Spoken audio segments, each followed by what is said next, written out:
Hello everyone, myself Prachi and welcome back to my channel. I hope आप सब लोग अच्छे होंगे, अपनी स्टडीज़ को अच्छे से एंजॉय कर रहे होंगे, अपनी लाइफ को भी अच्छे से एंजॉय कर रहे होंगे। प्लस प्लस प्लस आपने फेस्टिवल्स को बहुत ज़्यादा अच्छे से एंजॉय किया होगा।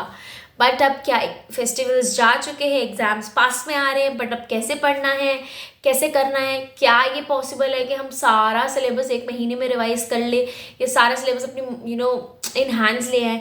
इट इज़ प्रैक्टिकली पॉसिबल कि आप पूरा का पूरा जो आपका सिलेबस है एक महीने के अंदर रिवाइज कर सकते हो। यही बात अगर हम मुझसे 15 दिन बाद पूछोगे तो मैं साफ मना कर दूंगी कि नहीं, 15 दिन में आप पूरा सिलेबस नहीं अच्छे से पढ़ पाओगे क्योंकि वो दिन ही बहुत कम है।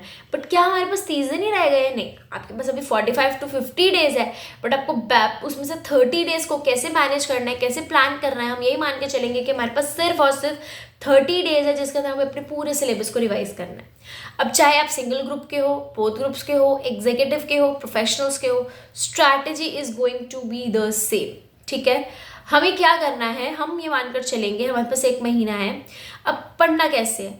15 डेज की कैटेगरी एक होती है जिसमें आप पहले 15 दिन 2 सब्जेक्ट्स करते हो, अदर 15 डेज आप 2 सब्जेक्ट्स करते हो। यहाँ पे मैं वो स्ट्रैटेजी तो लेकर ही नहीं आई हूँ, मैं वो स्ट्रैटेजी लेकर आई हूँ जो मैंने लास्ट टाइम फॉलो की थी एंड जो मैं इस टाइम पे भी फॉलो करने वाली हूँ। मैं सेम स्ट्रैटेजी आप लोगों के लिए लाई। क्या है वो?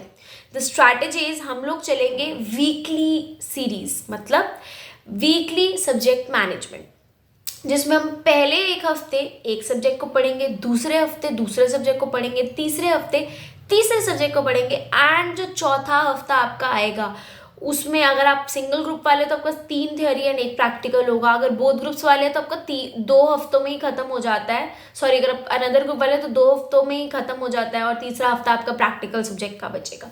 लेकिन उसकी भी कोई नौबत ही नहीं आनी है। क्यों? और अगर आप बोथ ग्रुप्स वाले भी हो तो आपके 5 हफ्ते जाएंगे सिंगल में और आप बोलोगे सो तो 7 सब्जेक्ट है, लेकिन उसकी नीड ही नहीं है कि जो हमारा प्रैक्टिकल सब्जेक्ट है वो हमने मतलब डेली बेसिस पे ही पढ़ना है। वो ऐसा नहीं कि अगले हफ्ते जाके पढ़ना है, पूरा हफ्ता लगाएंगे, नहीं नहीं, वो हम बाद में करेंगे। लेकिन प्रैक्टिकल सब्जेक्ट आप डेली बेसिस पे हर रोज 2-2 घंटे निकाल के प्रैक्टिकल सब्जेक्ट्स को देंगे। डन। सपोज पहला हफ्ता है और मैं पहले हफ्ते में पढ़ने वाली हूँ JIGL। ठीक है, मैं पहला हफ्ता JIGL पढ़ने वाली हूँ, तो अब उस JIGL के अंदर मैं 2 घंटे अपने प्रैक्टिकल सब्जेक्ट को दूंगी, बाकी पूरा बैलेंस डे मैं अपने जो मेन मेरा सब्जेक्ट है JIGL उसको दूंगी। ठीक है, अब आपको ये समझ में आया आपको क्या करना है? अगर आप बोथ ग्रुप्स वाले हैं, सिंगल सब्जेक्ट करेंगे तो आपको 5 वीक्स यानी 35 डेज में आपके सारे थ्योरी सब्जेक्ट्स फिनिश हो जाते हैं एंड बैलेंस जो आपके पास लाइक प्रैक्टिकल सब्जेक्ट है उसकी तो प्रॉब्लम ही नहीं आएगी क्योंकि आप इन 5 हफ्तों में डेली आप प्रैक्टिकल सब्जेक्ट्स को तो रिवाइज करने ही वाले हो। करेक्ट? Am I clear? इस चीज़ पे तो हम क्लियर हो गए हैं। अब हम बात करते हैं वो जो एक हफ्ता एक सब्जेक्ट को देने वाले वो कैसे मैनेज करना है। तो वो जो एक हफ्ता आप एक सब्जेक्ट को देने वाले, मैं JIGL मान के चल रही होगी, JIGL को आप लोग देने वाले 2 घंटे आपने टैक्सेशन पढ़ लिया, बचा आपके पास बाकी का पूरा दिन, उसमें कैसे करना है? अब ऐसा तो है नहीं कि आप एक दिन में सिर्फ एक ही चैप्टर देखोगे, छोटे हुए तो 3-4 पढ़ लोगे, बड़े हुए तो 2 पढ़ लोगे, या बहुत मतलब एक पूरा दिन तो एक सब चैप्टर को नहीं दिया जाएगा, 2 तो आप मिनिमम पढ़ने ही वाले हो। तो सबसे पहले आपको क्या करना है, आपको एक प्लानर बनाना है अपना पूरा हफ्ता, जिसमें आप अपना प्री डिसाइड करेंगे कि इस पूरे हफ्ते में मैं ये फर्स्ट डे पे ये चैप्टर्स करूँगी, सेकंड डे पे ये चैप्टर्स, थर्ड डे पे ये चैप्टर्स, ऐसे करते करते मेरा पूरा हफ्ते में मैंने सारे चैप्टर्स अपने ऐसे ऐसे कवर करने हैं। लेकिन चैप्टर्स को कैसे ऐड करना है? इजी टफ मेथड, मतलब एक इजी चैप्टर लेंगे, एक टफ चैप्टर लेंगे। लेट्स से इजी मैंने एक RTI पकड़ लिया और दूसरा मैंने IPC ले लिया, या जो भी आपके अकॉर्डिंग टफ और लेंथी चैप्टर है उसको ऐड करेंगे। ठीक है, ऐसे आप अपना प्लानर बनाएंगे कि फर्स्ट डे मैंने RTI और वो IPC ले लिया, सेकेंड डे पे मैंने टॉट, कॉन्स्टिट्यूशन और let's say general clauses act ले लिया क्योंकि वो छोटे चैप्टर्स है, टॉट और जनरल क्लॉजेस, बट कॉन्स्टिट्यूशन थोड़ा सा बड़ा है। इस तरीके से आप पूरा अपना वीक का एक प्लान बना लेंगे। जैसे ही आपका वो एक हफ्ते बाद आप देखोगे आपका पूरा सब्जेक्ट रिवाइज हो चुका होगा।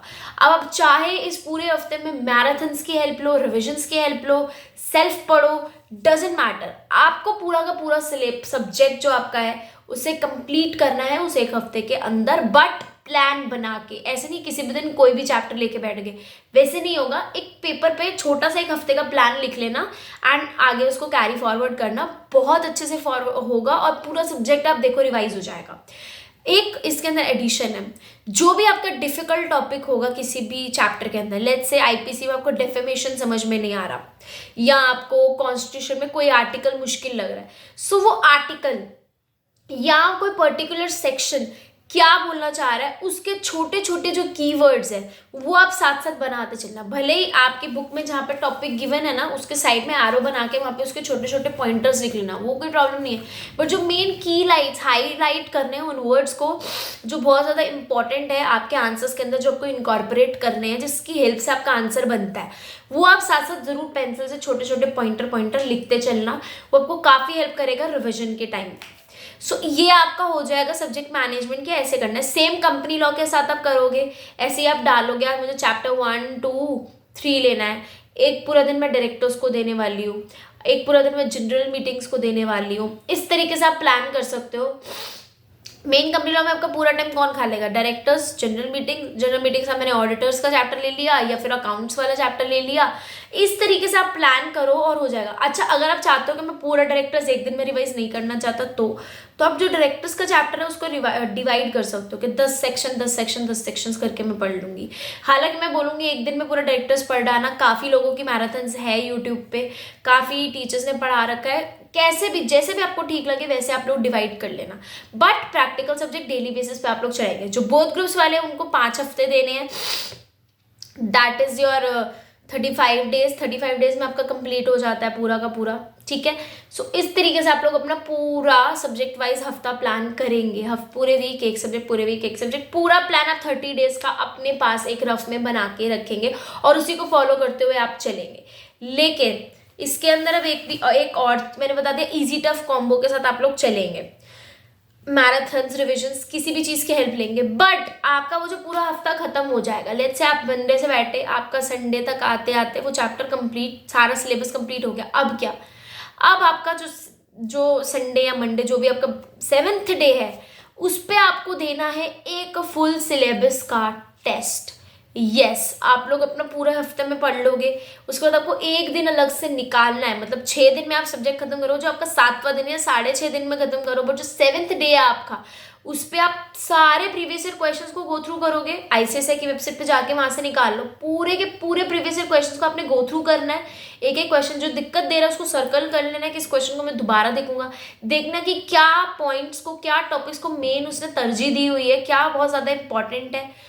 पूरे के सारे प्रीवियस ईयर क्वेश्चंस को पढ़ने के बाद एक फुल सिलेबस का टेस्ट आप देंगे।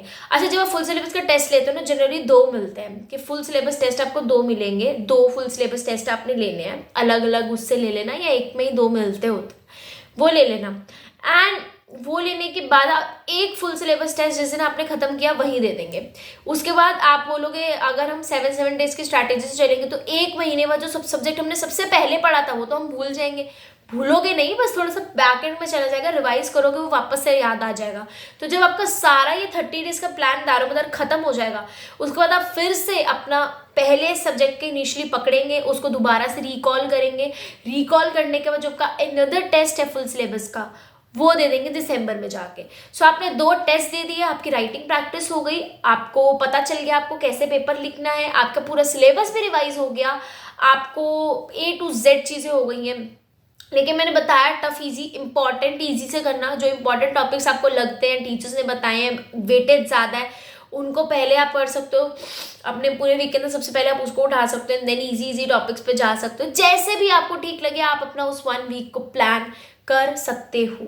So this was all from my side, मैंने कोई इंपॉर्टेंट पॉइंट नहीं छोड़ा है।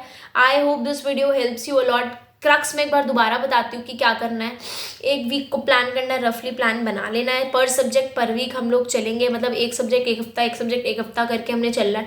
प्रैक्टिकल सब्जेक्ट हम डेली बेसिस पे करने वाले हैं। सारा एक हफ्ते बाद जब हमारा सारा सिलेबस खत्म हो जाएगा तो हमें एक दिन लगा के पूरा का पूरा सिलेबस के जितने भी प्रीवियस ईयर क्वेश्चन हैं उसको रिवाइज करना है, और उसको रिवाइज करने के बाद हमें एक पूरा फुल सिलेबस का टेस्ट देना है। 2 टेस्ट हमें खरीदने हैं, एक अभी और एक जो हम दिसंबर में देने वाले हैं। मैराथन रिविजन्स किसी की भी हम हेल्प ले सकते हैं, बहुत सारे टीचर्स हमने काफ़ी बार बताया है। सो इस तरीके से आप लोग अपना पूरा 30 डेज को प्लान करेंगे। I hope this video helps. तो see you in the next video. All the very best for your studies. See you in the next video. Till then take care, bye.